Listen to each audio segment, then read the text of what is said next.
warahmatullahi wabarakatuh. Ya, kepada mengundang saya untuk menjadi peneliti lagi di kegiatan responsi yang tiap pertengahan semester dan akhir semester sering dilakukan ya. Mohon maaf tadi waktu ujiannya jadi agak lama ya, harusnya 5 menit. Misalnya terkendala jaringan juga di sini, ternyata juga. Ternyata bukan hal-hal yang terlalu modern. Baik, tanpa berlama-lama lagi, langsung aja ya kita ke pematerian yang akan dibahas. Oh iya, sebelum itu mau disclaimer terlebih dahulu bagi teman-teman. Silakan langsung saja siapkan catatan kalian. Tapi ya ini PPT-nya juga bisa kalian dapatkan. Nanti saya akan kirimkan ke panitia ya, si PPT-nya.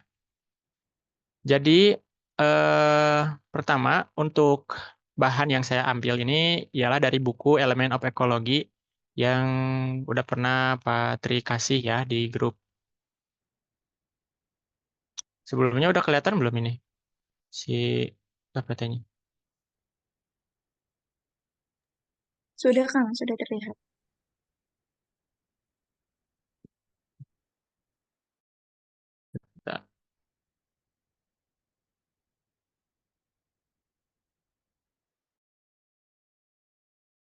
Nah, sama pemateri efektif juga. Jika kalian ada pertanyaan, itu langsung aja tulis di kolom chat ya. Jawab ketika sudah enak waktu buat jawabnya. Ini udah tampilannya udah full screen belum? Sudah, Kang, sudah full screen. Oke, baik. Jadi pada pertemuan kali ini saya akan membahas mengenai materi-materi tentang ekologi yang sudah kalian dapatkan sebelumnya. Jadi saya akan ulas dari awal, dari mulai klimatik mungkin sampai populasi ya. Ini mohon maaf judulnya faktor abiotik doang, karena ini pakai PPT-nya yang faktor abiotik aja. Tapi nanti kita akan singgung juga populasi di akhir. Nah, sumber rujukannya full dari elemen of ekologi. Jadi mungkin pada pertemuan kali ini itu lebih kepada apa ya? Kayak bedah buku gitulah ya. Yang nanti eh, kita akan kait-kaitin dengan permasalahan yang sudah kalian pelajari.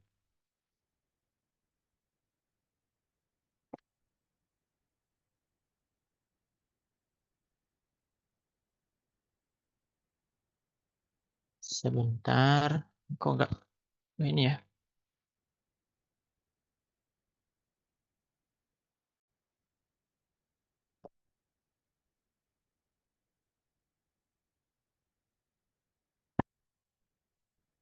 Nggak ngegeser,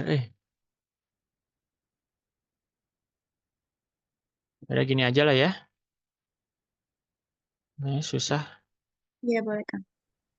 tapi coba sekali lagi. Oh, bisa.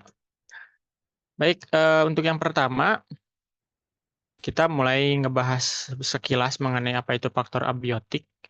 Jadi, untuk faktor abiotik ini tuh eh, merupakan salah satu faktor yang ada dalam ekologi ya. Jadi, dalam kajian ekologi itu ada dua faktor ya, faktor biotik dan abiotik, dan semuanya itu saling berkaitan satu sama lain membentuk hubungan, gitu.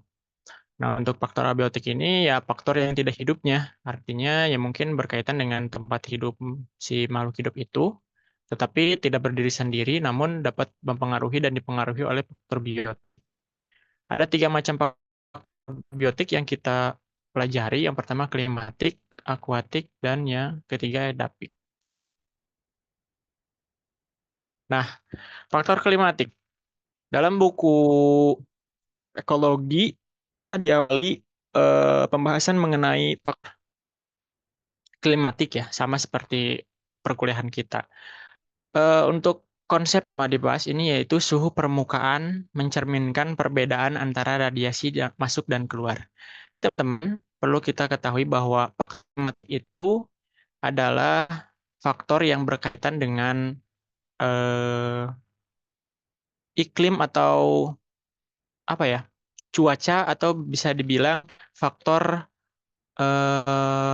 yang berkaitan dengan lingkungan udaranya lah kayak gitu. Nah, semuanya berkaitan dan diawali dengan suhu gitu. Jadi klimatik ini berkaitan erat dengan suhu atau temperatur, arah angin atau ya kecepatan angin, dan juga nanti ada kelembaban dan lain sebagainya. Nah, yang pertama itu untuk suhunya. Jadi bumi ini merupakan planet yang tidak memancarkan sinar atau tidak memancarkan panas yang begitu besar, ya. Seperti yang kita ketahui bahwa bumi itu hanya memiliki suhu sebesar 15 derajat. Dan perlu diketahui juga bahwa panas yang kita rasakan ini itu berasal dari radiasi. Nah, radiasi yang dimaksud ini tentu saja radiasi dari sinar matahari yang menghidupi seluruh muka bumi ini gitu kan ya. Nah, dalam melakukan radiasinya ini gitu antara matahari kepada bumi itu mem- apa? Menyinarkan atau memberikan sinar dengan gelombang yang pendek. Jadi radiasi yang kita terima dari sinar matahari itu merupakan radiasi yang sifatnya pendek. Nah, kemudian bumi walaupun eh, suhunya 15 derajat tentu saja tetap memiliki suhu ya karena inti bumi kita juga panas gitu. Sehingga energi atau dipancarkan oleh bumi itu memang tidak sebesar matahari, hanya sebesar 15 derajat saja dan itu merupakan eh, radiasi dengan panjang gelombang yang lebih panjang gitu, long wave radiation. Nah, tadi juga di soal disinggung mengenai net radiation. Nah, apa sih itu net radiation itu? Jadi net radiation itu ialah selisih antara incoming short wave dengan emitted long radiation gitu. Long radiation. Jadi perbandingan antara radiasi yang masuk dengan radiasi yang keluar, intinya seperti itu. Jadi ketika radiasi masuk ke dalam bumi atau ke permukaan bumi, itu beberapa persen radiasinya kan diserap oleh bumi. Kemudian yang sebagian besarnya itu direfleksikan kembali ke luar angkasa. Nah, dari bumi ini nanti akan di emitted atau dikeluarkan ke luar angkasa dalam bentuk radiasi yang panjang, gitu, long wave radiation. Nah, ada satu faktor yang karena apa ya? Karena bumi ini lebih rendah gitu ya suhunya daripada matahari. Kemudian nanti energi yang dipancarkan dari bumi ke luar angkasa itu besar dan sehingga membuat bumi akan kembali dingin. Nah, untuk bisa menghangatkan ke dalam eh, apa fase yang sesuai bagi kehidupan gitu ya dengan suhu yang sesuai maka ada satu konsep yang disebut sebagai greenhouse atau efek rumah kaca itu yang dapat memantulkan radiasi dari bumi dari permukaan bumi itu untuk kembali lagi ke permukaan. Nah, jadi perlu kalian ketahui juga bahwa greenhouse konsep itu atau efek rumah kaca itu tidak selamanya jelek dalam artian sebagai sesuatu yang jelek. Jadi greenhouse effect itu memang kita butuhkan. Kalau tidak ada greenhouse effect, ya bumi kita akan dingin. Jadi radiasi yang masuk ke bumi, ke permukaan bumi, itu akan semuanya akan terpancarkan lagi ke luar angkasa, sehingga suhu bumi itu akan rendah. Nah, makanya dengan adanya greenhouse effect itu, radiasi ini sebagiannya itu malah dipantulkan lagi ke bumi, sehingga bumi menjadi hangat. Nah, masalahnya apa konsep ini penting dalam perubahan lingkungan, terutama itu karena efek rumah kacanya itu mengalami anomali. Nah, makanya ketika kalian nanti udah ngajar, jangan lupa sertakan kalimat anomali gitu. Anomali efek rumah kaca. Karena efek rumah kacanya itu sedang ada dalam kondisi yang anomali atau keanehan seperti itu. Nah, di sini ada statement bahwa jumlah energi yang dipancarkan itu tergantung terhadap temperatur di permukaannya. Yang tadi ya, ada perbedaan yang cukup jauh. Nah, di sini juga ada gambar yang memperlihatkan bahwa suhu yang diterima oleh bumi itu tidak sama. Mungkin kalian juga udah tahu ya tadi udah menjawab sebagian besar itu betul ada yang menjawab altitude dan latitude ya. Jadi suhu itu dipengaruhi oleh dua itu. Yang pertama itu ketinggian tempat, yang kedua itu yaitu elongasinya apa lintangnya gitu. Maksudnya lintang ini teh posisi daerah terhadap sinar matahari. Jadi sinar matahari ke bumi itu karena bumi berbentuk bulat, jadi radiasi yang masuk itu tidak sama. Sehingga wilayah-wilayah yang berada pada titik yang paling dekat gitu ya, titik terluar yang paling dekat atau yang kita sebut sebagai ekuator yang langsung berhadapan secara langsung dengan sinar matahari yang paling dekat gitu ya. Itu yang relatif lebih tinggi daripada wilayah yang di sebelah utaranya seperti kutub utara atau selatan gitu. Dan jadi semakin ke utara atau semakin ke selatan itu di daerahnya itu semakin sedikit atau semakin kecil lah dibanding dengan yang jalur ekuator. Ya contohnya seperti kita di Indonesia itu kita dilalui oleh ekuator ini gitu. Jadi suhu yang kita terima itu merupakan ya suhu maksimal atau ya radiasi maksimal yang diberikan oleh matahari seperti itu. Nah, itu konsep yang pertama. Jadi suhu berkaitan dengan radiasi yang masuk dan keluar. Kemudian, radiasi matahari yang ditangkap suhu permukaan itu bervariasi berdasarkan musim. Maksudnya apa? Maksudnya, di beberapa belahan dunia itu, suhu di wilayahnya itu tidak akan selalu sama. Nah, masih berkaitan dengan tadi, ini bahwa itu tidak semuanya energi radiasinya ditangkap oleh wilayah yang sama gitu. Jadi beberapa wilayah yang berada di North Pole atau di South Pole itu lebih sedikit. Nah, ini juga berkaitan dengan musim. Kenapa di kita setiap tahun itu ya tetap sama gitu suhu yang kita terima karena kita berada pada jalur khatulistiwa atau itu. Jadi ketika bumi berputar, nah perputaran bumi ini kan selain mengitari matahari, bumi juga berputar pada porosnya. Nah, ketika berputar pada porosnya itu, posisi bumi itu tidak selamanya sama karena bumi berputar itu agak miring. Miringnya sebesar 23 derajat. Sehingga eh, ada rotasi bumi itu eh, yang ditangkap wilayah yang di luar ekuator itu akan berbeda seiring dengan waktu.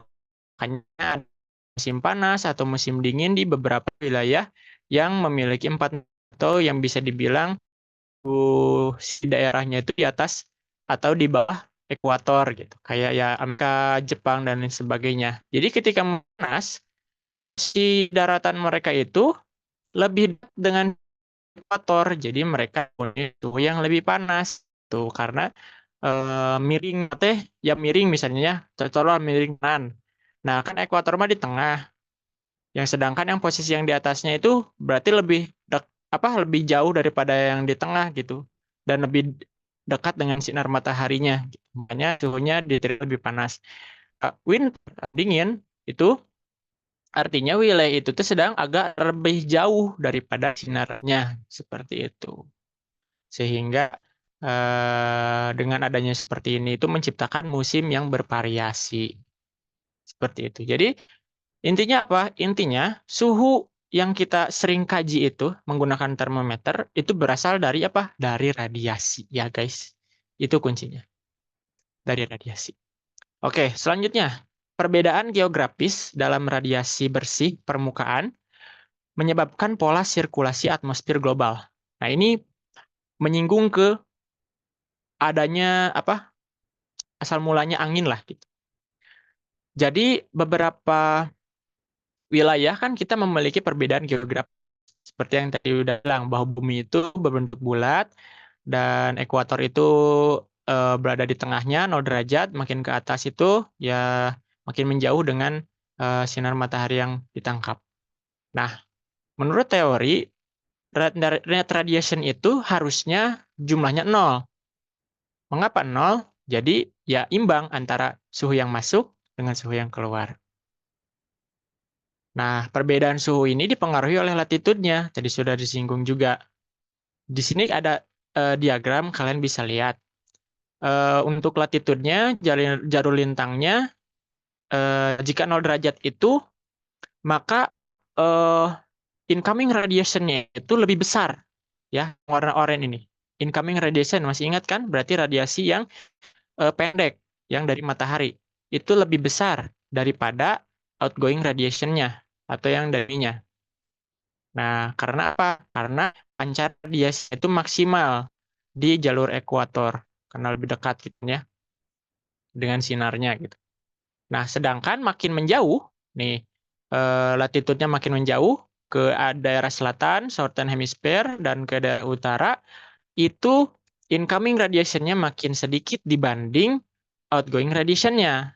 Nah, sehingga menyebabkan suhu di wilayah yang sebelah utara atau sebelah selatan, makin ke selatan dan makin ke utara itu lebih rendah karena adanya defisit ini. Gitu. Nah, sehingga apa yang menyebabkan apa yang apa impact apa atau ya impact apa yang terjadi dengan adanya hal seperti ini? Nah, impact yang terjadi adalah perbedaan tekanan nantinya. Ketika wilayah-wilayah ekuator atau wilayah-wilayah di dekat ekuator memiliki suhu yang lebih panas dibanding daerah-daerah di sebelah utaranya atau di sebelah selatannya, nah apa yang terjadi? Yang terjadi itu akan mengakibatkan sirkulasi angin. Tuh. Nah, angin yang lebih hangat pada jalur ini akan bergerak gitu ke arah yang lebih dingin gitu. Karena ada perbedaan tekanan itu. Jadi ketika eh, salah satu wilayahnya lebih panas akan bergerak ke daerahnya karena perbedaan tekanan ke yang lebih panas. Nah, ketika adanya tekanan ini menyebabkan perpindahan angin juga karena kita ingat konsep bahwa energi itu berpindah dari yang tinggi ke yang rendah gitu. Makanya yang asalnya di ekuator itu lebih panas sehingga energi di sini lebih besar, di ekuator lebih besar akan berpindah ke daerah yang lebih dingin. Nah, sehingga terciptalah angin seperti itu. Nah, angin ini juga mempengaruhi rotasi bumi dan menciptakan arus laut ya. Nah, di sini arus laut yang ada di bumi itu ya dipengaruhi oleh angin dan juga rotasi bumi. Karena tadi itu, bumi berputar itu di porosnya tidak lurus tapi miring 23 derajat sehingga ketika miring itu kecepatan berputar bumi yang di jalur ekuator ya kecepatan bumi berputar di jalur ekuator dan di lebih atasnya itu berbeda. Nah, perbedaan kecepatan ini sehingga menimbulkan pembelokan arus angin gitu. Pertama anginnya diciptakan dari perbedaan tekanan. Nah, kalau misalnya berputarnya sama ya, misalnya di 0 derajat aja sama gitu, dengan kecepatan yang sama, maka angin itu akan bergerak itu secara statis gitu. Di situ aja, arahnya teh ke situ aja doang gitu. Nah, tapi karena ada perputaran bumi, yang buminya itu agak belok sedikit, agak miring sedikit, sehingga perbedaan kecepatan berputar di tengah dan di ujung ini menciptakan pembelokan-pembelokan angin gitu sehingga angin yang kita rasakan itu berbeda arahnya. Nah, seperti ini ya. Dan perbedaan ini juga dapat membelokkan atau menciptakan arus laut. Nah, di sini ya. Ada yang arusnya berputar searah jarum jam, ada yang eh, berlawanan jarum jam. Biasanya yang searah jarum jam itu di daerah utara. Kalau yang di daerah selatan itu melawan jarum jam. Oke. Nah, suhu itu menjadi faktor yang paling utama karena suhu ini merupakan apa ya? Energi yang benar-benar melimpah ya dari radiasi itu sehingga suhu menjadi salah satu faktor yang paling awal dalam eh, faktor klimatik ini. Nah, dari suhu ini akan mempengaruhi kelembaban. Nah, kenapa demikian? Karena kelembaban itu secara bahasanya ya itu merupakan transformasi dari air menjadi gas gitu. Yang asalnya cair menjadi gas. Nah, perubahannya ini disebabkan ya karena itu adanya suhu. Nah, makanya tadi ada disinggung di pertanyaan, sifat air itu salah satunya harusnya apa ya? Memiliki tadi itu yang jawabannya itu yang warna merah harusnya itu ya. Yang jawaban merah itu yang benar gitu. Jadi air itu dipengaruhi oleh suhu juga gitu. Ketika suhunya berubah menjadi lebih panas, maka air juga akan berubah wujud gitu, menjadi eh, gas dan terjadi adanya kelembaban. Nah, di sini bisa dilihat diagramnya. Jadi semakin eh, temperatur, maka tekanan uapnya juga akan semakin tinggi. Artinya kelembaban yang diciptakannya juga akan semakin tinggi gitu ya. Jadi pengaruhnya itu berbanding.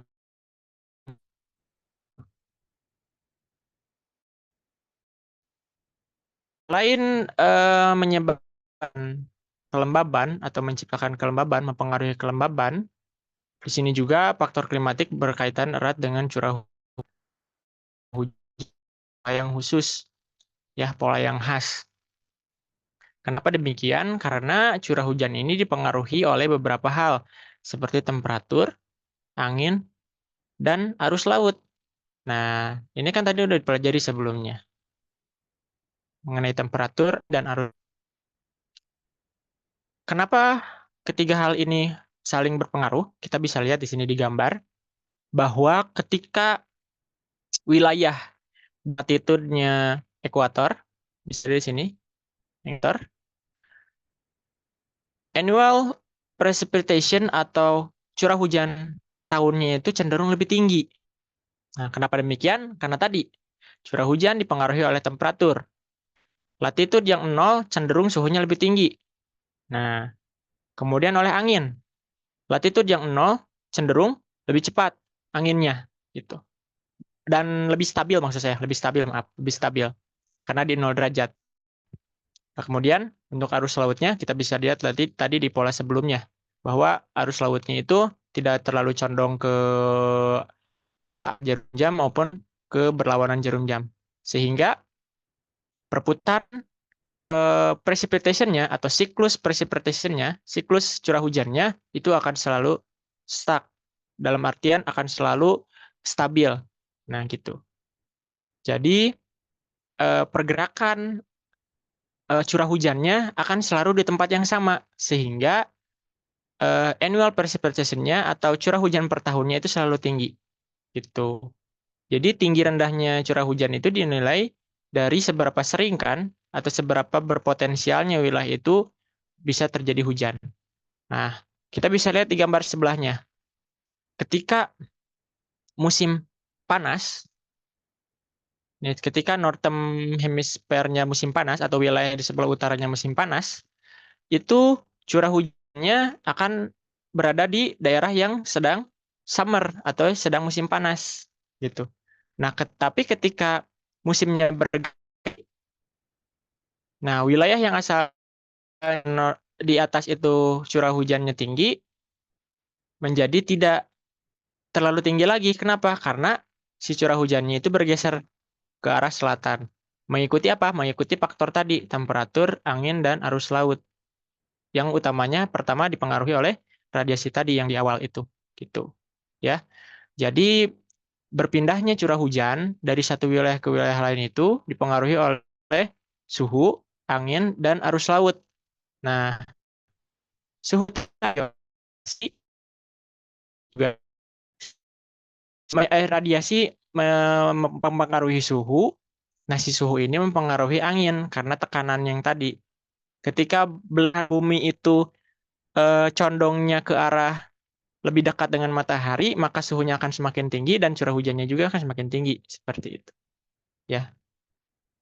Nah, kemudian satu lagi dengan baik, ini spesifik heat ya, tadi maksudnya spesifik heat karena kenapa mungkin wilayah-wilayah di pantai lebih panas daripada wilayah-wilayah di gunung? Karena di sana itu lebih dekat dengan air. Jadi air mempengaruhi apa? Air yang tersinari radiasi matahari mempengaruhi kelembaban dan akan menaikkan suhu juga itu. Dan ini bisa disebutkan 4 kali lebih tinggi dibanding daratan. Ini ada salah satu buktinya bahwa wilayah yang dekat dengan pantai, ya, ini San Luis. Mana ini teh? Oh, kok salah ini ya? Maaf lah. Pokoknya itulah ya. Harusnya lebih tinggi gitu. Oke lah lanjut. Pokoknya intinya gitulah. Kayak salah ngambil gambar. Oke. Nah yang terakhir itu topografi mempengaruhi pola iklim. Nah tadi kan kita berbicara tentang latitude ya, tentang garis lintangnya, wilayah daratannya. Nah sekarang mengenai ketinggiannya. Nah selain daripada latitude, altitude atau ketinggian juga ini mempengaruhi. Nah di sini bisa dilihat gambarnya bahwa wilayah pegunungan itu cenderung menunjukkan pola iklim yang bermacam-macam. Gitu. Ya, wilayah berupa pegunungan itu wilayahnya bisa mengalami presipitasi yang lebih tinggi, tetapi di wilayah yang satunya lagi itu cenderung lebih kering. Nah, terus kenapa semakin tinggi altitude-nya, semakin rendah suhunya? Nah, ini dikarenakan kepadatan udara dan tekanan udara menurun, sehingga suhu juga jadi turun. Nah, itu bisa dilihat di sini ya, ketika makin tinggi, suhunya makin minus. Karena itu kepadatan udara dan tekanan udaranya menurun, jadi suhunya juga turun.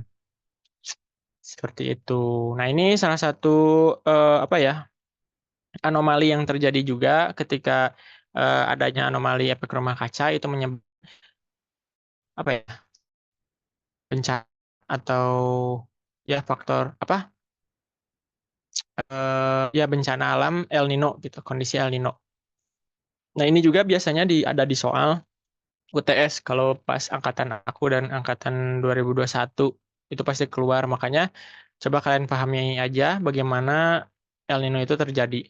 Nah intinya El Nino itu terjadi itu kan wilayah-wilayah di Indonesia menjadi kekeringan karena siklus apa ya, presipitasi atau siklus hujannya itu bukan terjadi di wilayah daratan yang seharusnya itu dikatakan normal ya. Kalau normal itu biasanya ya si hujannya itu bakal ada di wilayah daratan termasuk di Indonesia ini gitu, di wilayah-wilayah di sebelah barat.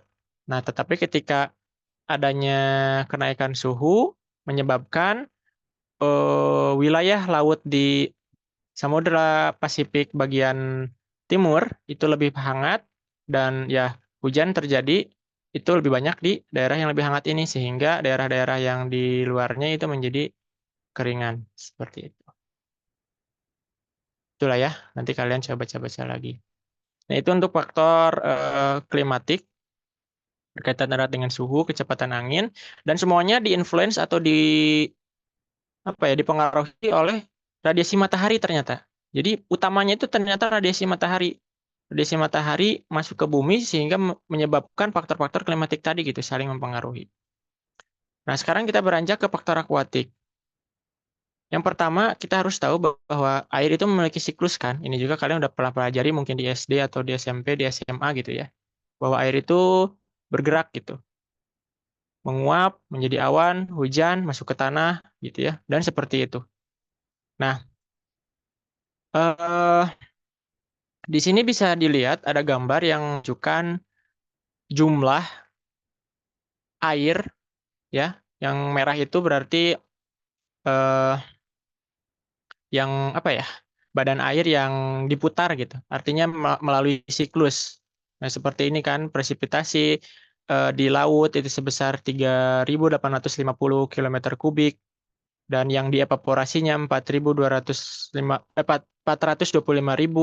Nah, kemudian yang eh, apa hasil evaporasi yang atau uap yang terevaporasi yang di bawah itu sebesar 40.000 dan seterusnya gitu ya. Yang merah itu berarti air, bentuk air yang dalam bentuk gas atau udah jadi hujan itu yang masuk ke dalam siklus. Nah, tetapi yang warna biru itu adalah air yang diam di sana gitu. Seperti laut misalnya di sini. Nah, jadi adanya siklus ini itu ya perputaran air tadi gitu. Jadi yang asalnya dari badan air kemudian menjadi awan, menjadi hujan dan seterusnya gitu. Masuk ke tanaman, digunakan tanaman, terus ada transpirasi dan lain sebagainya. Nah, kemudian kita juga harus tahu bahwa air itu memiliki sifat fisik yang penting. Gitu. Air itu terbentuk dari dua jenis atom, yang pertama hidrogen dan oksigen. Nah, ikatannya ternyata ikatan yang lemah gitu. Tadi mungkin ada yang milih ada ikatan yang lemah gitu ya. Itu jawabannya betul. Ikatan yang kuat itu berarti jawabannya salah. Tadi kan itu yang itu. Jadi air itu memiliki ikatan yang lemah gitu. Nah, ada beberapa sifat unik air. Yang pertama itu specific heat. Maksudnya specific heat itu adalah suhu yang dibutuhkan untuk air berubah bentuk gitu. Itu disebut specific heat.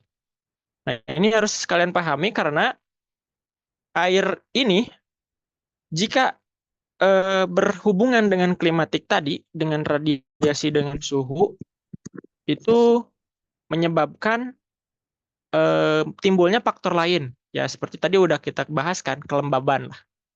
Nah, air itu memiliki spesifik heat untuk berubah dari cair menjadi gas itu pada suhu tertentu. Gitu. Nah, makanya ketika suhunya berubah, atau dalam artian suhunya mampu menciptakan kondisi yang spesifik bagi air untuk berubah dari cair menjadi gas, nah maka di sana secara tidak langsung juga akan timbul faktor klimatik kelembaban. Jadi saling berkaitan. Makanya tadi kan di awal ekologi itu merupakan eh, ya mata studi atau ilmu yang mempelajari tentang hubungan timbal balik gitu. Nah, ini timbal balik antara satu faktor abiotik dengan faktor abiotik lainnya. Kemudian selain specific heat itu ada kohesi, ya kita tahu ya air itu saling berikatan. Kemudian viscosity. Viscosity itu kemampuan air untuk ditembus ya lah, gitulah yang intinya. Nanti kalian coba baca-baca lagi. Ini juga viscosity ini itu dipengaruhi oleh kohesi. Itu. Kemudian yang ketiga dalam faktor akuatik, cahaya berubah berdasarkan kedalaman. Nah, ini juga mungkin fakta-fakta yang harus kalian tahu. Kenapa sih makin dalam eh, perairan suhunya makin rendah dan tekanannya makin tinggi? Ternyata makin dalam itu yang membedakannya sehingga cahaya bisa atau cahaya atau panas yang dirasakan oleh air itu berbeda, itu dikarenakan densitas airnya gitu. Atau apa ya, kepadatan airnya berbeda antara permukaan dengan laut dalam. Nah, contohnya di sini nih yang warna yang lebih kita sering lihat mah.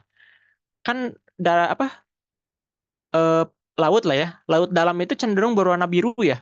Kayak biru banget gitu. Malah cenderung menjadi hitam. Nah, ternyata kenapa demikian? Karena makin ke dalam itu air itu molekul-molekul air itu semakin ke dalam hanya bisa memantulkan apa ini teh spektrum warna menjadi biru gitu. Jadi ketika air itu di permukaan ya, selain warna biru ya spektrum-spektrum lain itu seperti merah dan orange ini bisa dipantulkan gitu. Jadi kita bisa melihat warna merah dan warna oranye di air itu ketika kedalamannya tidak terlalu dalam. Nah, tetapi ketika makin dalam ya, semakin dalam perairan itu maka air, molekul-molekul air itu semakin spesifik untuk memantulkan spektrum cahaya. Dan spektrum cahaya yang dipantulkan semakin dalam itu ternyata hanya warna biru. Itu ya. Nah, di sini juga berkaitan dengan penetrasi cahaya, semakin ke dalam tuh ya, semakin ke dalam, semakin dalam perairan, itu cahaya yang masuk itu semakin kecil. Nah, makanya ini mungkin kita bakal uji juga di kulap gitu ya, menggunakan sesi disk gitu ya. Jadi walaupun misalnya ya sesi disk itu eh, sifatnya apa ya, dipengaruhi juga gitu ya dengan kekeruhan, tetapi ya itu tadi semakin ke dalam ya pasti akan semakin hilang cahayanya. Maksudnya penetrasinya tidak akan lebih masuk. Karena apa? Karena dipengaruhi oleh kepadatan molekul air itu sendiri. Itu yang ketiga. Kemudian, nah ini yang suhunya. Kenapa suhu di permukaan dan makin dalam itu berbeda? Pertama, yaitu tetap sama ya, karena densitas airnya yang berbeda. Nah, ada tiga layer suhu lah peran itu. Yang pertama itu ion, ya. Jadi cenderung di permukaan itu suhunya lebih hangat. Nah, karena kan langsung terpapar dengan sinar, gitu, dengan radiasi. Nah, agak ke tengah itu campuran. Nah, thermocline ini merupakan layer suhu air campuran antara epilimnion dan hipolimnion. Jadi cahaya itu sebenarnya hanya bisa radiasinya itu mempengaruhi epilimnion aja. Nah, hipolimnionnya tidak terpanasi oleh radiasi. Nah, tetapi dari kedua tingkatan suhu ini karena jomplang ya, bayangin aja tuh ya, mungkin jomplang. Yang di atas ini misalnya itu lebih hangat daripada yang di bawah. Nah, pasti menimbulkan satu layer tambahan di air gitu ya, yang tentu saja tidak bisa dilihat. Nah, yang merupakan gabungan antara keduanya. Jadi kita kembali lagi ke konsep energi berpindah dari tempat yang dari konsentrasi atau dari yang lebih tinggi ke yang lebih rendah, sehingga nanti suhunya itu akan berangsur turun dengan stabil gitu. Nah, jadi untuk wilayah termokline itu sebenarnya adalah penggabungan antara wilayah epilimnion dan hipolimnion gitu. Jadi ada gap yang terlalu jauh sebenarnya antara epilimnion dan hipolimnion, sehingga di sini menciptakan jembatannya lah kalau bahasanya itu. Itu. Nah, kemudian air ini berfungsi sebagai pelarut, tentu saja ya, kalian sudah tahu ada yang disebut pelarut dan ada yang terlarut. Kenapa kita bahas dan ini penting dibahas bahwa ya ini juga berkaitan dengan apa yang terlarut di dalam air itu. Gitu. Ya. Kemudian yang nomor 6-nya, oksigen berdifusi dari atmosfer ke perairan permukaan. Nah, ini berarti oksigen gitu ya, atau CO gitu. Nah, oksigen berdifusi ke air ya. Oksigen yang di atmosfer, yang di kita ini di udara, itu bisa ada di air itu melalui proses difusi.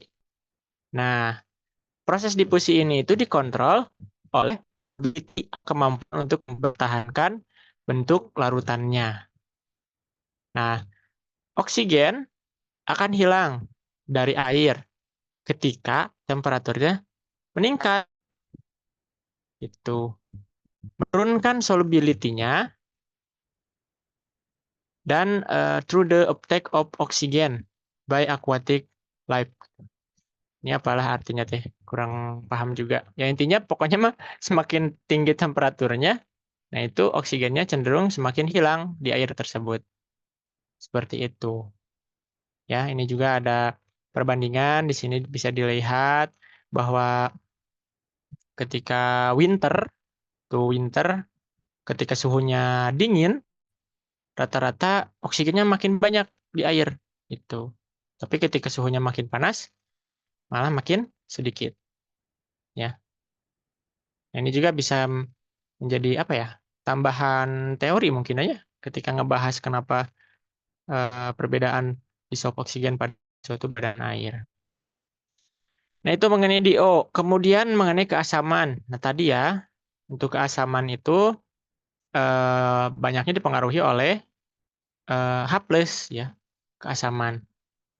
Kalau untuk OH- itu alkalinitas. Nah, ini alkaline solution are those that have a large number of OH- itu dan sedikit H+ ion. Nah, H+ ion ini banyak dipengaruhi oleh CO2. Nah, ini dia yang mungkin banyak di depan ketika ngambil data.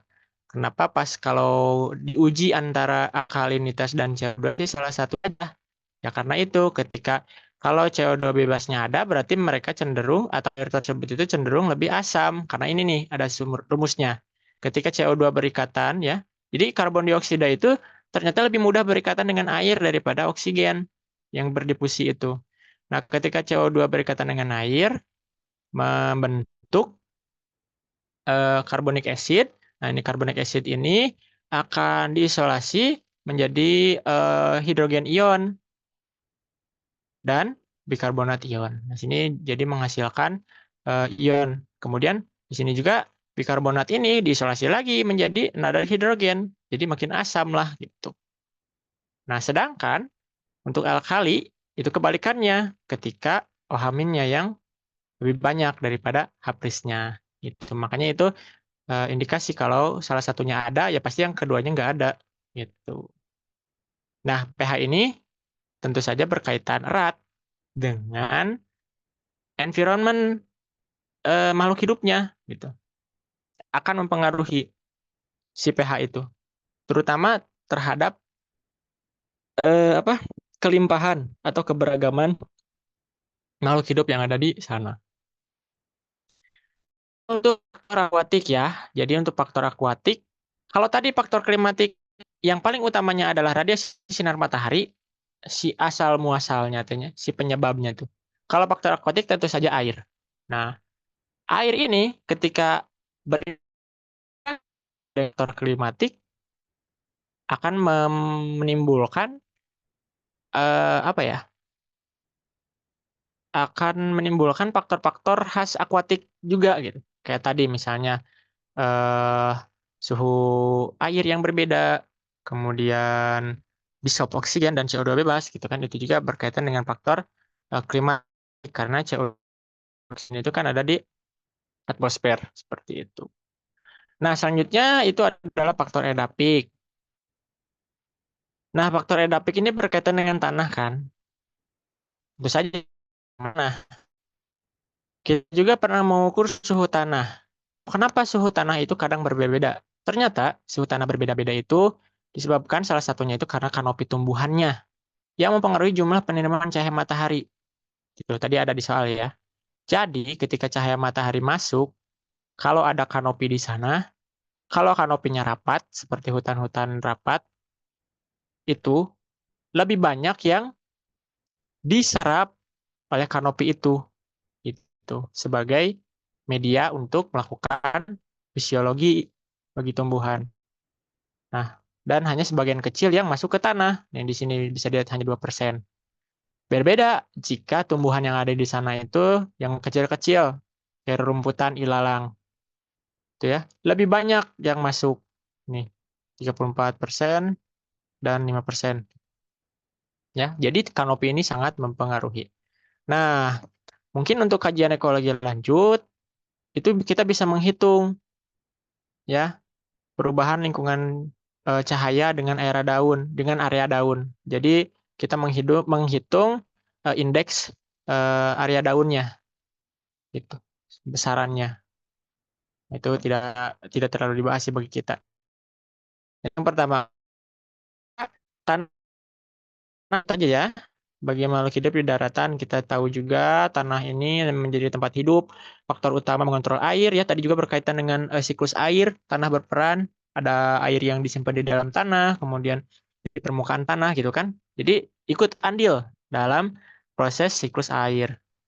Kemudian sistem daur ulang natural. Ya tentu saja kita tahu di sini ya materi-materi organik seperti ya apa hewan-hewan yang sudah mati, tumbuhan yang sudah mati itu diurai di tanah ya menjadi basic elemen. Nah, definisi tanahnya itu beberapa ahli menyebutkan ada berbeda pendapat. Nah, tapi yang paling banyak itu menyebutkan bahwa tanah itu berasal dari sintesis pelapukan makhluk hidup dan batu. Nah, ini dijelaskan di poin ketiga awal pembentukannya. Jadi selain daripada pelapukan jasad ya, kita tahu bahwa dari jasad ya akan kembali ke tanah gitu ya menjadi basic-basic elemen ya. Kita juga bisa lihat langsung produknya ketika kita membuang apa ya bangkai gitu ya. Nah, cenderung nanti akan menyisakan seperti tanah lagi gitu. Nah, walaupun jumlahnya sedikit, tapi jika itu makhluk hidupnya yang banyak ya akan banyak juga. Nah, tapi selain daripada itu, tanah juga disebut berasal dari pelapukan batu. Nah, pelapukannya itu bisa berupa mekanik yang melibatkan air, temperatur, dan angin, sehingga batu menjadi serpihan dan mengelupas menjadi bagian kecil. Nah, ini berpengaruh juga ternyata tuh faktor klimatik terhadap pembentukan tanah. Nah, ini salah satunya juga yang lainnya itu adalah penghancuran kimia dari batunya. Nah, ini dipengaruhi oleh air, oksigen, dan asam. dari aktivitas organisme tanah serta adanya penambahan secara terus-menerus organic matter. Itu jadi ada hubungannya juga ketika pelapukan batu itu dengan jasad-jasad organic matternya gitu. Sehingga mempengaruhi faktor penghancuran secara kimiawi. Itu ya. Kemudian yang keempat, struktur tanah melibatkan 5 faktor yang saling bergantung satu sama lain. Yang pertama itu peran material atau materi dasar. Kemudian yang kedua adalah iklim. Tiga adalah faktor karena tadi berkaitan dengan pembusukan dan sebagainya. Lalu topografinya, ketinggiannya. Nah, ini juga menjadi faktor karena berbeda ya tiap ketinggian itu tanahnya. Kemudian yang kelima adalah waktu. Maksudnya waktu ini ya perlu waktu kan, gitu. Si struktur tanah itu terbentuk. Ya, semoga paham ya. Kemudian yang kelima. Nah, ini yang kelima ini mengenai karakteristik tanah ya. Aku kemarin sempat lihat sih ya, pas kelas pengganti itu Pak Amprasto menjelaskan tentang struktur tanah. Nah, ini kita mungkin sedikit ingat-ingat lagi bahwa karakter fisik tanah itu menyakup beberapa hal. Yang pertama warnanya, kemudian tekstur, struktur, kelembaban, dan kedalamannya. Nah, kita bisa menentukan jenis tanah dengan menggunakan segitiga ini, ya, dengan menggabungkan persentase dari 3 komponen utama tanah. Ada pasir, ada silt, debu, ya, kalau nggak salah tuh. Lupa lagi sih kalau bahasa Indonesia apa. Dan clay, ini tanah tanah liat, gitu ya. Nah, berdasarkan ukurannya ternyata clay lah yang paling kecil, gitu, dan lebih banyak bisa mengholding water capacity-nya.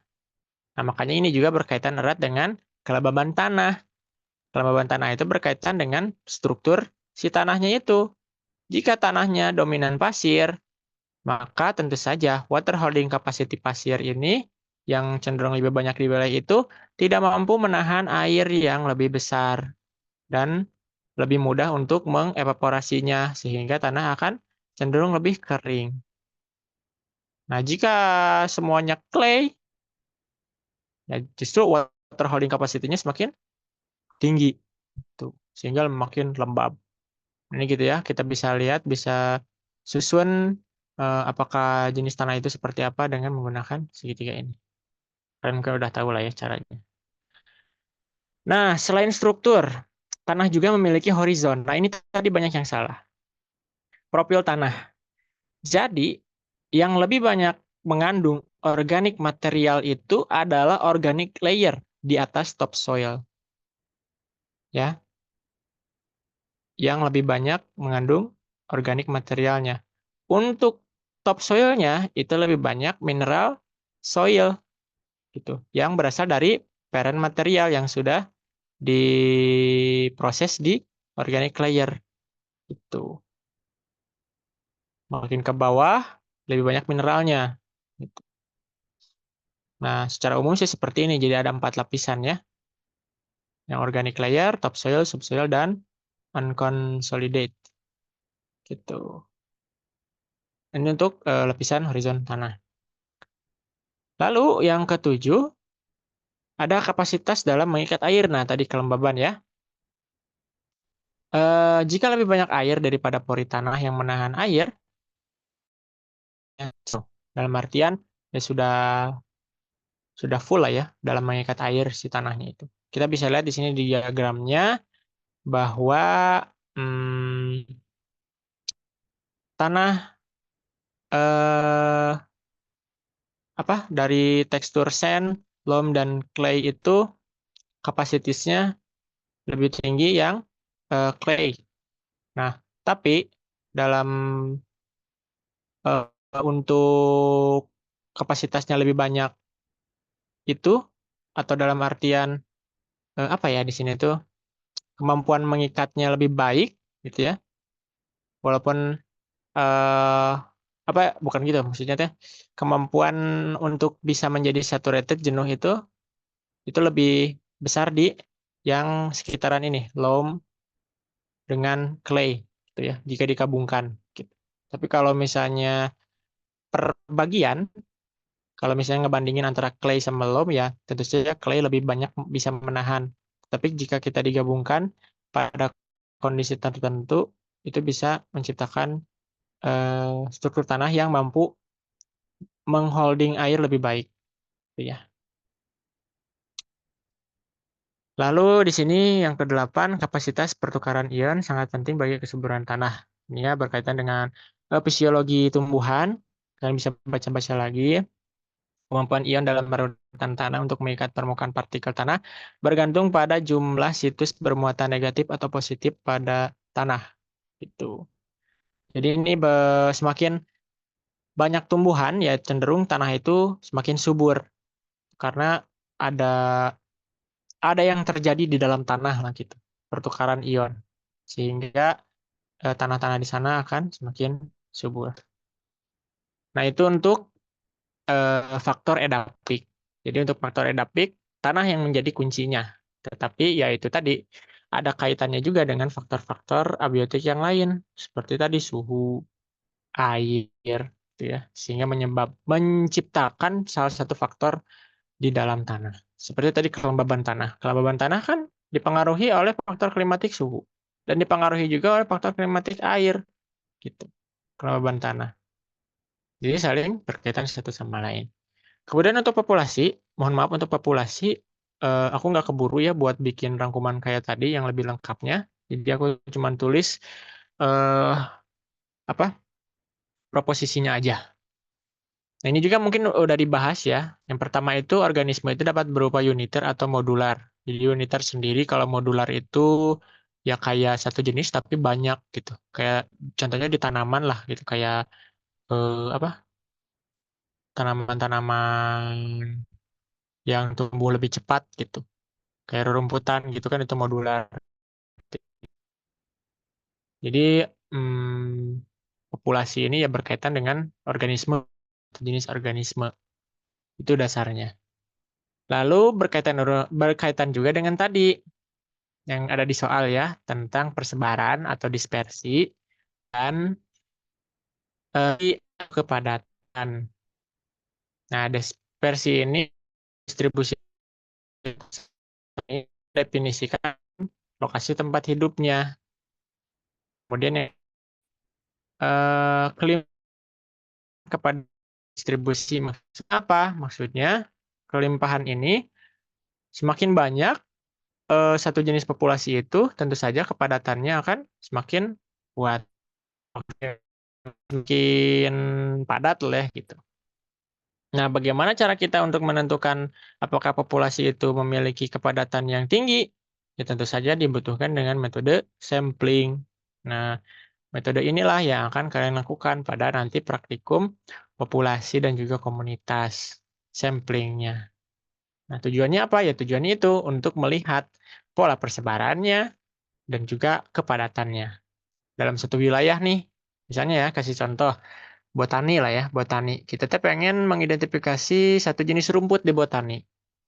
Kita populasinya kan apa luas wilayahnya botani. Kemudian karena kita menganggap wilayah apa menganggap tanaman itu tumbuh di seluruh wilayah botani, maka kita menentukan sampel secara acak. Setelah menentukan sampel secara acak, kita tentukan ukuran kuadrannya, ya. Nanti ada rumusnya menghitung kuadran dari mulai yang terkecil sampai terbesar. Nanti baru kita bisa lihat jumlah tanaman itu dalam satu kuadran itu ada berapa. Nah, itu akan merepresentasikan kepadatan dan ada di mana saja si tanaman itu di kuadrannya itu akan merepresentasikan persebaran, gitu ya. Seperti yang kita tahu bahwa persebaran itu biasanya ada tiga, ada yang berkelompok, ada yang acak, ada yang beraturan, gitu ya. Itu kemudian, nah struktur populasi juga selain daripada kepadatan dan dispersi itu pun termasuk seperti umur, tahap perkembangan dan ukuran. Nah makanya pada saat praktikum populasi itu biasanya ada kelompok yang disuruh ke kuburan buat mencatat eh, apa kematian di kuburan itu gitu. Jadi ada nanti tuh siklus hidupnya lah. Jadi berapa banyak yang meninggal dalam umur berapa tahun gitu, berapa banyak yang meninggal pada umur sekian tahun gitu. Nanti ada terlihat gitu. Nah, kemudian selain itu juga populasi berkaitan dengan rasio jenis kelamin ya. Nah, ini juga berpengaruh tentunya terhadap populasi itu. Ketika satu jenis kelamin terlalu dominan, maka menimbulkan permasalahan nanti selanjutnya. Kemudian di sini individu bergerak dalam populasi, maksudnya ialah ya populasi ini berkaitan dengan individu kan. Kita menghitung individu intinya. Makanya bergerak dalam populasi maksudnya itu bagaimana individu itu ada di dalam populasinya gitu. Nah, kemudian distribusi populasi dan perubahan kepadatan dalam ruang dan waktu. Artinya dalam ruang tertentu dan waktu tertentu itu distribusi populasi dan kepadatannya itu akan berubah. Itu ya. Nah, untuk populasi ini kuncinya tentu saja di satu jenis makhluk hidup itu. Adanya dispersi, adanya persebaran, dan juga density, kepadatan. Eh, itu mungkin kalau nggak kalau koreksi kalau salah ya ini kata kalimatnya dispersi soalnya seingat aku teh dispersi. Mungkin kalau salah ingetin intinya itu teh persebaran lah ya. Kemudian untuk kepadatan density dan berkaitan juga dengan struktur seperti umur dan rasio jenis kelamin. Nah, apa kaitannya populasi ini dengan faktor klimatiknya? Tentu saja ada berkaitan. Ketika kita bisa mengidentifikasi suatu jenis misalnya mengidentifikasi eh, tanaman babadotan lah ya, yang mudah badotan. Kita ingin melihat bagaimana pola persebarannya dan bagaimana kepadatan individu atau populasi babadotan di suatu wilayah. Nah, ketika kita sudah mendapatkan datanya, bagaimana pola persebarannya, bagaimana kepadatannya, kita juga akan timbul pertanyaan, kenapa babadotan bisa tumbuhnya seperti ini? Contohnya misalnya kenapa babadotan pola persebarannya berkelompok? Nah, untuk bisa mengkaji itu kita kaji juga di faktor abiotiknya. Kita ukurlah tanahnya, klimatiknya, kemudian akuatiknya kalau ada di sana. Dan kita bisa mensintesis kesimpulan yang utuh gitu. Bukan hanya dari faktor biotiknya, misalnya karena struktur bunganya gini, terus nanti bunganya terbawa angin dan lain sebagainya, bukan hanya itu, tetapi juga kita bisa mengidentifikasi faktor abiotik lain, seperti tadi kualitas tanahnya, pH dan lain sebagainya. Oh, ternyata untuk bebadotan itu pH-nya harus segini gitu. Kenapa bisa berkumpul? Ya mungkin karena pH-nya itu tidak merata di tanah itu misalnya kayak gitu. Jadi dia akan tumbuh di tempat-tempat yang pH-nya eh, sesuai. Nah, kayak gitu. Jadi cara mengaitkannya itu interaksinya. Nah, itu sih untuk ketiga poin tadi dari empat berarti ya, dari klimatik, akuatik, edapik dan juga populasi. Intinya apa? Intinya kalian dalam belajar ekologi ini jangan belajar sebagian gitu. Jangan belajar hanya satu sisi saja. Tetapi kalian harus bisa mengkonstruksi semuanya menjadi satu kesatuan. Mungkin ya kita belajarnya per bagian, kita belajar klimatik dulu, kita belajar akuatik dulu, kita belajar adaptif dulu dan lain sebagainya. Nah, kenapa kita belajar per bagian? Supaya kita tahu apa saja sih yang ada di bagian itu. Nah, pada akhirnya gongnya adalah ketika nanti kalian kulap, ketika kalian udah ngebahas ekosistem, itu kalian harus bisa menyatukan semuanya. Baik itu klimatik, akuatik, edafik, populasi, dan komunitas. Nah, itu supaya bisa komprehensif. Seperti itu ya. Nah, mungkin terakhir, kalau jadi UTS ujian ketok ekologi, ya, untuk praktikumnya. Eh, untuk UTS praktikumnya itu ada ujian ketok. Yang diannya itu biasanya ada 20 soal. Ada 20 orang gitu per sesinya. Di meja itu ada 20 soal. Dan harus menjawab dalam waktu limit yang sebentar gitulah, kan juga tahu kan. Nah, apa sih yang ditanyanya? Yang ditanyanya seputar alat, bahan, dan pengujian statistik. Kemudian satu lagi tentang prosedur.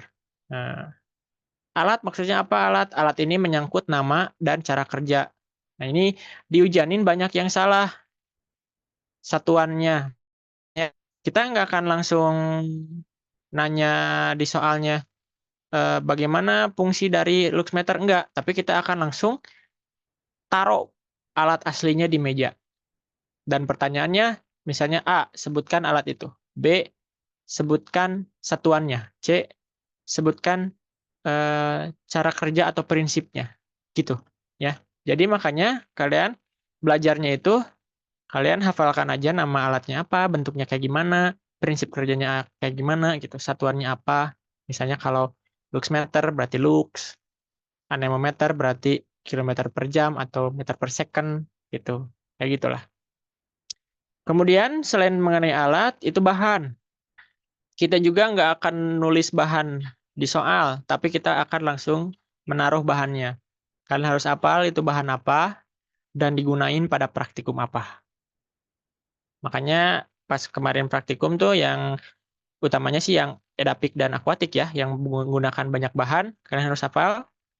Yang di akuatik itu bahannya apa aja sih? Yang di edapik itu bahannya apa aja sih?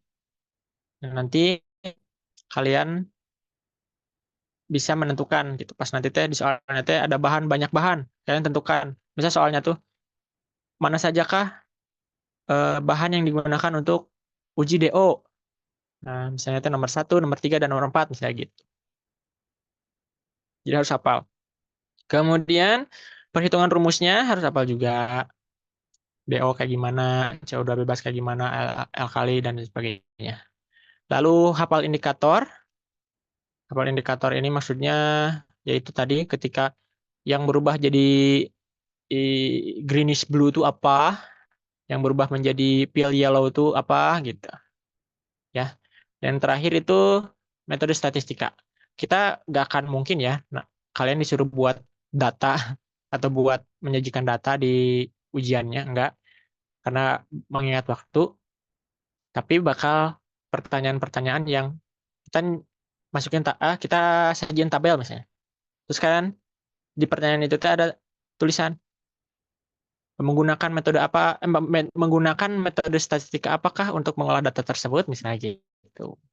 Makanya harus paham mana yang statistik diferensial, mana yang statistik deskriptif, mana yang statistik apa yang menggunakan yang harus memenuhi prasyarat, mana yang tidak memenuhi prasyarat, itu harus tahu.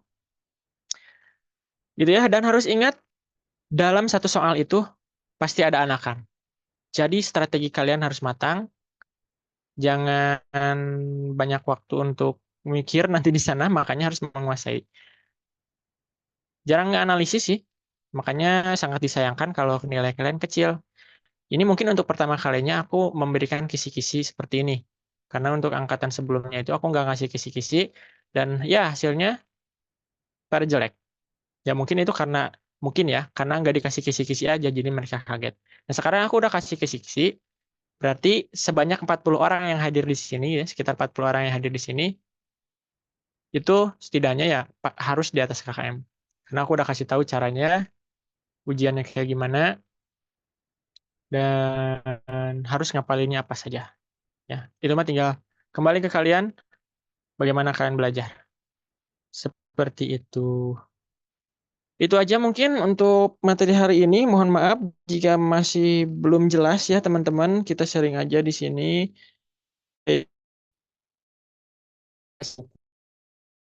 Dan saran nanti bisa tiba-tiba Kang, kayaknya Kang salah deh. Harusnya itu ini nanti kita diskusi. Mungkin kalau suatu saat sempat gitu ya. Itu aja mungkin. Silahkan kalau ada dibuka sesi pertanyaan, dipersilahkan. Baik, terima kasih kepada Kang Adika yang sudah memberikan pemateriannya yang sangat luar biasa.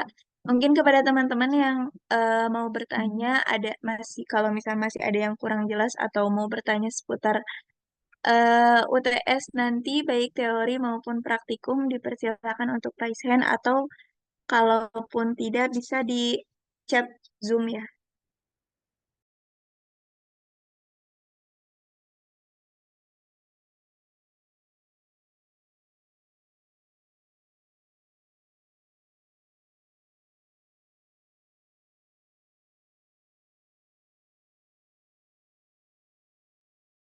Mungkin sambil nunggu teman-teman yang lain menyiapkan pertanyaannya, Kang, ada sedikit pertanyaan dari aku.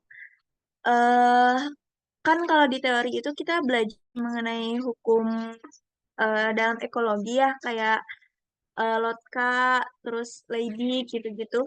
Nah, eh, kalau di UTS nanti, apakah perihal hukum-hukum ini bakal keluar sama sebenarnya kita masih bingung terkait penjelasan hukum Leibig, Lotka gitu-gitu masih kurang mengerti apakah boleh dijelaskan secara singkat gitu. Inti dari hukum-hukum itu apa? Terima kasih, Akang. Oke, mau menjawab perihal yang soal-soal itu apakah keluar atau enggak? Seingat aku nggak akan keluar dalam artian tidak akan menanyakan secara eksplisit langsung gitu. Apakah hukum-hukum itu teh eh, ada gitu. Ya, tadi itu hukum apa aja? Hukum Leibig, Lotka, sama eh, Malthusian itu.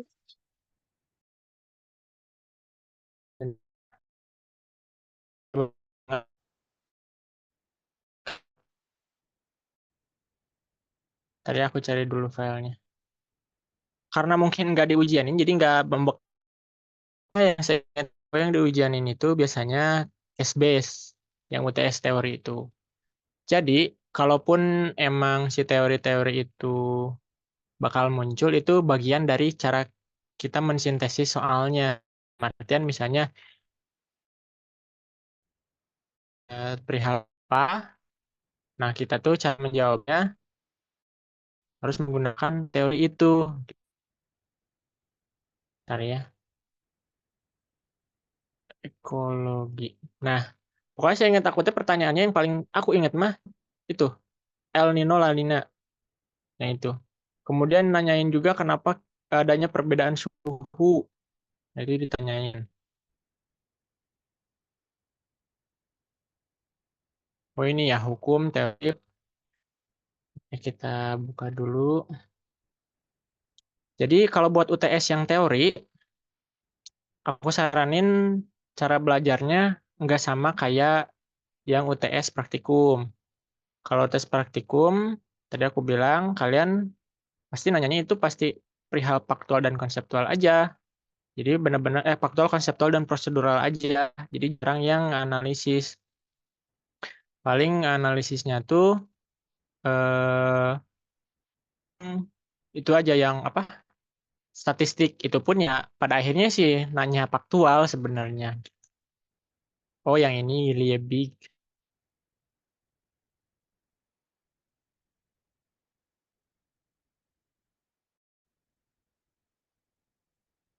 ya. Kita baca lagi. Ini aku juga sudah lama tidak menggeluti teori-teorinya. Coba menggeluti praktik langsung. Hmm, ya udah. Ini yang pertama Lebiglau, all the biotic or abiotic factor that affect a population, one or two have to be eliminating. Change in this factor produces a change in the average or equilibrium density of the population. Biotic or abiotic. Hmm, mungkin maksudnya gini. Eh, ketika ada faktor baik itu biotik dan abiotik, itu keduanya atau salah satunya itu ada batasan. ada batasnya. Nah, artinya ketika ada perubahan pada salah satu faktor atau faktor itu akan memproduksi perubahan rata-rata atau kestabilan kepadatan di populasinya. Jadi ini mungkin lebih menyinggung ke tadi ya, yang aku sempat bilang bahwa faktor biotik dan abiotik itu berpengaruh pada populasi. Jadi saling berpengaruh satu sama lain. Nah, mungkin lebih ke sana. Nah, eh, this factor could be biotic, abiotic. Misalkan nitrogen limitation is common problem for oceanic phytoplankton. Nah, jadi salah satu faktor abiotik atau salah satu faktor biotik itu bisa menghambat gitu. Bisa menjadi faktor menghambat limitasi atau kestabilan dari salah satu populasi. Contohnya ini, adanya limitasi dari nitrogen ini menjadi masalah utama untuk fitoplankton yang ada di laut gitu. Nah, ini berkaitan juga sih tadi yang udah aku jelasin gitu. Jadi ada hubungannya lah ya. Ada hubungannya antara faktor salah satu faktor terhadap populasi gitu. Jadi populasi itu bisa dibatasi atau bisa terbatas oleh salah satu faktor, baik itu dari eh, abiotik maupun dari biotik gitu. Itu yang untuk Liebig's Law. Kalau yang ini Lotka-Volterra, ketika populasi meningkat dalam negatif feedback interaksinya dengan komponen lain atau dengan lingkungan, siklus dinamik are likely to be seen. The classic example of such cyclical dynamics is found in predator atau predation. When prey population density increase, predator population density may also increase, which is turn led to drop and prey population density. Nah, kalau yang ini maksudnya itu ketika salah satu faktor kalau salah satu populasi itu meningkat, maka akan ada populasi lain yang meningkat juga gitu. Ya. Nah, kenapa di sini ditulisnya negatif feedback? Maksudnya negatif feedback ini tuh adalah feedback yang mengarah pada ketiadaan gitu, ke negatif. Jadi ketika ada populasi naik tapi mengarah ke negatif, justru salah satu populasi lain itu akan hidup juga, akan tinggi juga. Contohnya gini, ketika ditemukan pada predator dan mangsa, relasi ya, hubungan antara mangsa dan pemangsa. Jadi ketika mangsanya banyak, nah maka secara alami predator juga bakal banyak, gitu. Makin padat. Nah itu maksudnya si teori ini, ya. Kalau teori tadi mah berhubungan dengan faktor yang membatasi, kalau si Lebig mah yang membatasi, jadi ada faktor biotik atau abiotik yang membatasi. Kalau yang Lotka-Volterra mah berkaitan dengan populasi yang negatif feedback gitu, seperti mangsa dan pemangsa gitu. Ongkoh si pemangsanya teh makin naik, tapi ongkoh mangsanya teh makin naik ya, makin banyak lah ya, contohnya kelinci, kelinci liar makin banyak. Nah, tapi di yang bersamaan itu predatornya juga bakal makin banyak. Nah, kenapa? Ya itu tadi untuk menjaga keseimbangan. Nah, jadi alam itu sungguh luar biasa ya Tuhan menciptakan ini. Jadi hukum yang ditemukan oleh Lotka-Volterra ini ya berdasarkan pengamatannya gitu, pengamatannya tentang kehidupan, tentang di alam gitu. Ketika salah satu populasi naik, maka akan ada peredamnya gitu. Ya, itu predator ini contohnya gitu. Ketika hubungan predator dan prey seperti itu. Kemudian kalau Malthusian, ketika kelahiran dan kematian tingkatannya konstan, populasi akan meningkat atau menurun dalam skala yang eksponen. Nah, jadi ketika ini mah gampang sebenarnya. Ketika ada mungkin di manusia lah contohnya. Ketika angka kelahiran dan angka kematiannya konstan, maka suatu saat populasi itu akan cepat meningkat atau cepat juga hancurnya gitu ya. Nah, hukum ini menjadi dasar dari ekologi dan evolusi gitu. Nah, makanya dalam piramida kehidupan biasanya gitu ya, yang menunjukkan konstan populasinya itu grow-nya yaitu ketika angka kelahirannya itu lebih besar daripada angka kematian. Nah, gitu. Nah, contohnya mungkin yang bakal exponential rate-nya grow atau decline itu ya kayak Jepang kan. Mungkin ya Jepang mah udah bisa kebalik sih ya. Angka Nah, tapi sama keduanya itu akan setengah-setengah. Ini untuk termodinamik. Nah, ini berisik ya. Yang tadi udah singgung dijelaskan bahwa energi itu tidak bisa diciptakan atau dihilangkan, tapi bisa diolah dari bentuk ke bentuk lainnya. Eh, nah, ketika energi dikonversi dari satu bentuk ke bentuk lain, maka ada degradasi panas. Jadi ada pengeluaran energi atau penambahan energi gitu, ketika perubahan energi itu. Nah, itu. Ini self-worth law, tolerance, deficit factor approach the limit tolerance. Absent of poor performance of a species controlled by the qualitative or quantitative deficiency or excess. Aduh, tengah.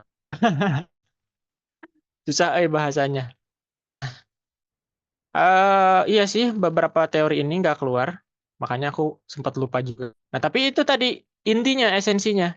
Ternyata esensinya itu telah pelajari. Kayak tadi, bahwa populasi, kemudian pertumbuhan satu populasi juga bisa apa ada yang menyeimbangkannya kayak gitu ya untuk si teori tadi mah itu mungkin jadi untuk belajar yang UTS teori yang komprehensif aja jadi bisa mengaitkan antara faktor klimatik, edapik, akuatik dan juga populasinya kayak gitu itu aja mungkin. Baik, terima kasih Kang Adika untuk jawabannya. Dari teman-teman sudah tidak ada lagi pertanyaan karena sejauh ini belum ada yang nulis ya pun untuk teman-teman yang nantinya akan ada pertanyaan terkait UTS, boleh dikirim di grup responsi aja atau mungkin boleh langsung chat ke Kang Adikanya secara pribadi, boleh ya Kang? Boleh boleh aja santai. Terima kasih.